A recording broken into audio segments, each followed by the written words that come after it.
अरे बाप ना हमर सोना मजरा है खिसियाइल बारू जान ले का काहे खिसियाइल बारू जान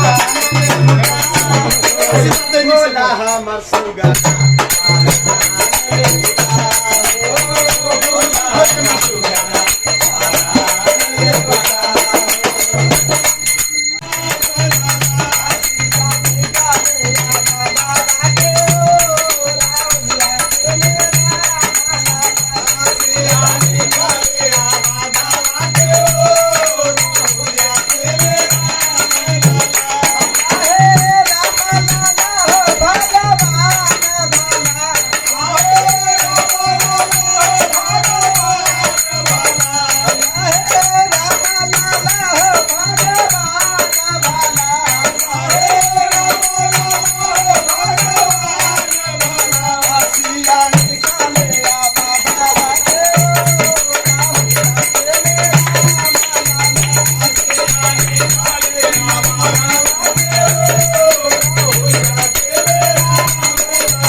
होली के हाल दूसरा दिन ना आए दुए बाजी है होली की दिवाली भगवान करे मालिक जी करे तोर साहब हम कोई नहीं ऐसे वही नहीं साथ देती या कोई ऐसे मांगे तो भूख और हम तेरा तो बेटा मालिक जी कम ना देते बेटा हमरा से तोरे लोग ना आता ना पांच अरे बाप रे। ना ना हमर सोना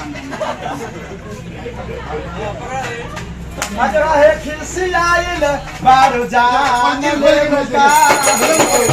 काहे खिसियाइल बारू जान बोला हमर सुगा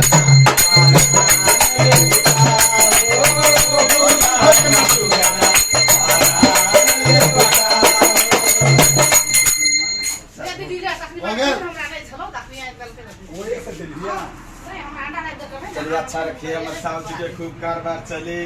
एक दुकान से 4 दुकान खुले कि हम 4 दुकान पे जाए। कहाँ गेली गे